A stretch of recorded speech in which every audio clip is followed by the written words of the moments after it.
Howdy folks, Doc here with Last Best Tool, and today we're going to take a closer look at these Orbis pliers. These are kind of an offset.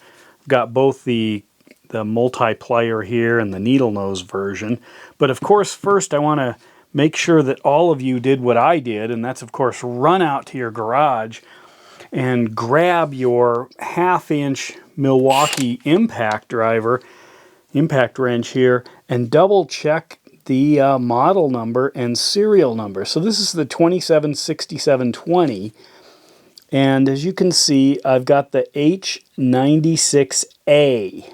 Now there is a B version, and apparently they're dying. They're dying in the parking lot of the store the people bought them in.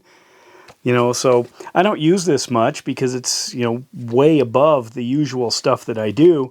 However, I have one and it's great. But boy, talk about something going up in value, because the new version is a disaster. And it's not just disaster in the common word of, that we might use when we don't like something, but literally it is breaking. Torque test channel really dug in deep. I originally was notified through Den of Tools. He's actually a guy here in Montana now, and he was on the road, put up a quick video, and I thought I better check this out. And turns out, that in fact it's a big deal. I don't know what Milwaukee's going to do, but if you do not want to buy any of these that are serial numbered with a B, I'll use my Orbis plier here, a B to point out here, a B in that position. This is a H96A. That's a good one. Anyway, let's get to these. I've been looking at these both online and on the Snap-on truck. Actually, mostly this one is the one that they carry. And it's been rebranded as both a Knipex and as something that Snap-on carries, not with the Snap-on name, but they seem to offer this. I like it in my preliminary playing with it, but let me show you a few things about it. First of all, I'm going to throw it head-to-head. Actually, I'm going to do this one head-to-head with this Fluke. There's a lot of similarities. Obviously, this is upside down. It still has these same marks here, but there's nothing here, whereas the Fluke has this. Orbis, I assume that's how you say it, was made in Germany, was one of the possibilities for the maker of this Fluke, although somebody else was pretty sure, actually a bunch of people were pretty sure they knew exactly where it came from.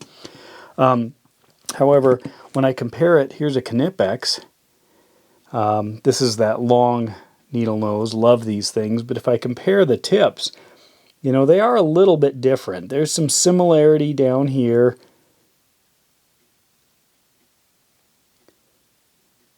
But it doesn't have some of the flare on the edges. I don't know. Anyway, overall, quite nice. You can get into these. One pair's under $20 or under $30, and the other's about $36. At least right now, I've heard some people saying anytime I put up a video, it seems to cause the price to double. But anyway, the feel, even for a thin dipped handle, pretty good. When you start angling something, here's a pretty dramatic one with the Snap-on pistol grips. You change not only the way you grab something, but also the sight lines. So if I take this, or actually I'll do this one again. So here's a Snap-on traditional 47 ACF, great slip joint plier. You can see, from this point of view, they're very similar.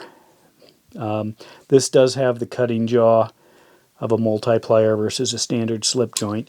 But if I reach down and I'm going after something, you can see my hand can get in the way, but my sight line's a little better versus this. So sometimes when you're reaching down into something, say an engine compartment, grabbing something, you basically block the view. But it also allows that line straight through, which is much smaller than if you go offset, because now you've expanded the width of your grabbing. However, I can still see the tip as I'm way down there. So if there's enough room up above for your hand, that's where these come into play. Now we've got all kinds of different plier bends. Knipex, kind of the dolphin side. We've got slight bent ones. Here's a pair of Kleins, you know, that are full 45 degrees. Here's some Irwins. I don't really like these at all, but you can see that. Gadors, I really like these. Nice, beefy. You know, they work as both a duckbill. They work almost like the Knipex trapezoid, plus they've got a cutter, and they're at a pretty significant angle. You know, how about these? Those are great too. I mean, we've got all kinds of different directions pliers open.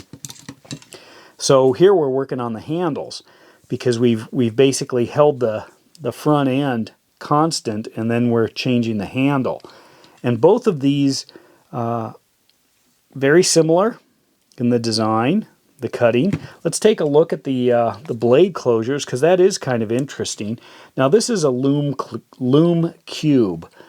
You can see that there. Some folks have been asking what this thing actually is. Gives you a readout of both the color, temperature, and that. There are larger ones. I've got others. Here's a big one. This is a Loom Cube Pro, I believe. Yeah. Anyway, there are all kinds of different lighting surfaces like this. What I like is that I can hold a pair of pliers over it, back it up, and you can see the closure. So as I close, that's where I start to feel the resistance. It's the very bottom of the cutting teeth.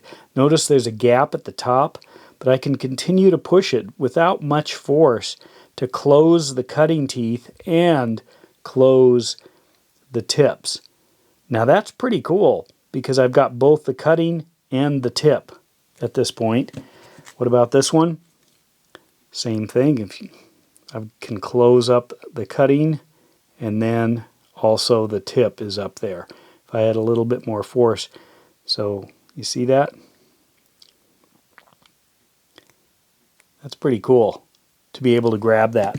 Others, if I do the snap-on here, this doesn't have a cutting blade on it, but it grabs right up at the very tip. That's the only place it really fully seats. Anyway, close enough on those. I guess I could do this Knipex here. I don't remember if I ever did that one in my videos, but you can see how this closes. This does not have the cutting knives, but look at that closure. Let me back that up so you can. Nice. That takes a bit of machining to make sure that the pliers that they send out actually have that. But back to these Orbis. Value, I think they're great. I think they are worth the not much money that people are asking for these, the resellers. They are a lot more on the snap-on truck. That's why I never grabbed them. I was looking for some angled stuff. I ended up going with the snap-on. These were a lot of money. I wasn't sure of the brand. A German tool versus a USA tool. Now, the other thing is I'm going to compare these to some of my favorite Kleins. I've got a couple of pairs of these, both the newer and the older versions with the dipped handles. But you can see that is one beefy needle nose. Maybe we even need some new name, because this isn't, it looks like a needle nose, but there is so much metal here. I'm going to compare that.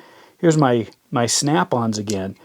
And just look at the quantity of metal until you get to the top. It's really impressive. That's what I like about these. However, I'm seeing a lot of similarities, at least at the start of this. Maybe this begins up here and goes a little bit narrower. That might be a match. But anyway, there is a lot of metal there that when you go to, other needle nose, let's see, here's a snap-on here, you can see that it gets shallow pretty quick. There's some beef on this one. I do love these Talon grips. This is a good comparison again, but you can see, that there's more going on in the jaws. However, these, they are stout for being a needle nose plier. And then these, again, quite nice. I noticed also when I'm grabbing some different things that the handles are easily still you know, plenty within the reach of a standard, you know, normal hand, even when you're grabbing onto some very large stuff. So I've been playing around with that. But overall, I hadn't seen much about these. Here they are, the Orbis, the German manufactured angled plier, a multi-plier and a needle nose. Both have cutting jaws. Both have kind of bolt nut grabbing areas. This then goes up to the standard kind of lineman or slip joint tip. This one continues on with 3 different circular grabbing. You can see that. Circular grabbing aspects plus the grippy nose and solid closure. So well worth it, I think. If you want something that gives you another sightline option, maybe the ability to grab at an angle, there they are. And with that, Doc out.